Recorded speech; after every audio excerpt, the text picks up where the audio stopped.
It's Jim Hutchens for the Jerusalem Connection Spot Report for this week. It appears the Obama administration has a scapegoat du jour.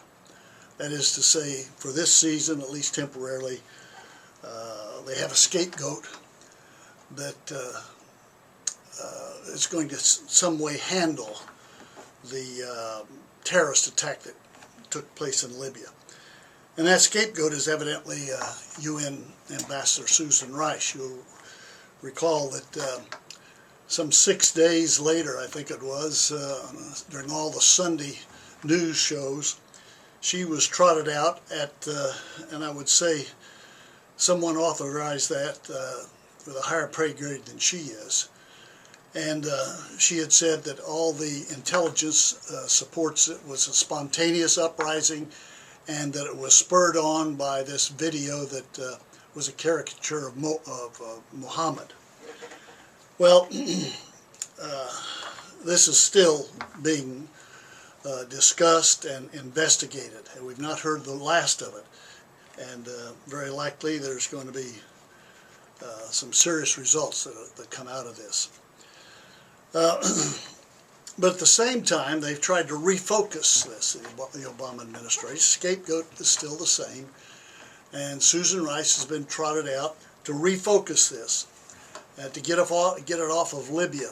And as you might guess, the target of choice is Israel. They've become a scapegoat. And just this week, Susan Rice said this: "The U.S. does not accept legitimacy of Israeli settlement activity and will continue to oppose any efforts to legalize these outposts." She said the fate of existing settlements must be dealt with by the parties along with other permanent status issues. And then she says this: Israel should step up its efforts to deter, confront, prosecute anti-Palestinian violence and extremist hate crimes. That's what Israel should do. Nothing about what Hamas or Hezbollah or the ongoing declaration to exterminate Israel on the part of Iran. So this is, she's come out and she's making this statement out of nowhere. That's not even an issue. It's an irrelevant issue as to what's going on.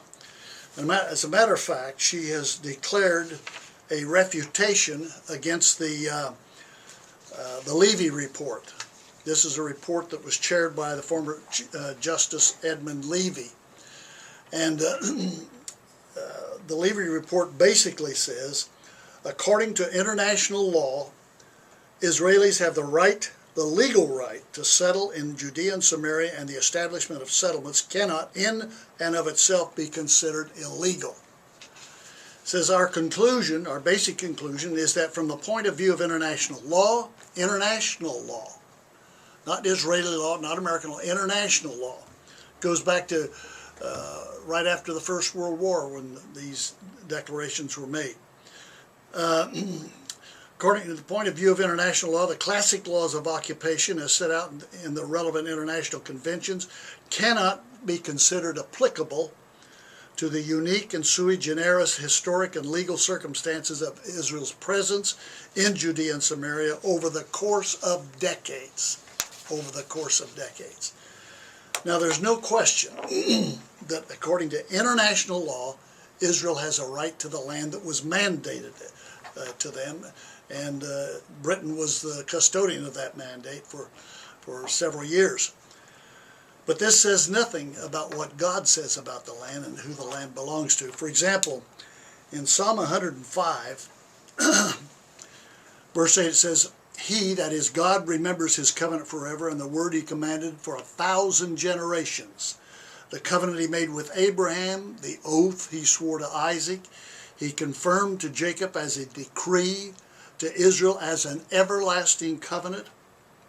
To you I will give the land of Canaan as the portion you will inherit."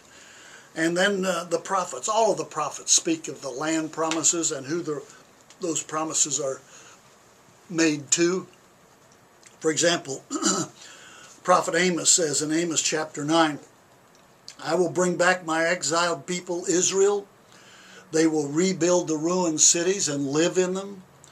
They will plant vineyards and drink their wine. They will make gardens and eat their fruit. I will plant Israel in their own land, never again to be uprooted from the land that I have given them, says Yahweh your God. Now, regardless of what the UN says, regardless of what any administration of this government says, God has declared that Israel belongs to the Jews. And he's not changed his mind. He's not stuttered. His statements are unequivocal. So we praise the Lord for that. God will have the last word. Till next week, Od Ki Yavo Shiloh, or until Messiah comes, Shalom Aleichem.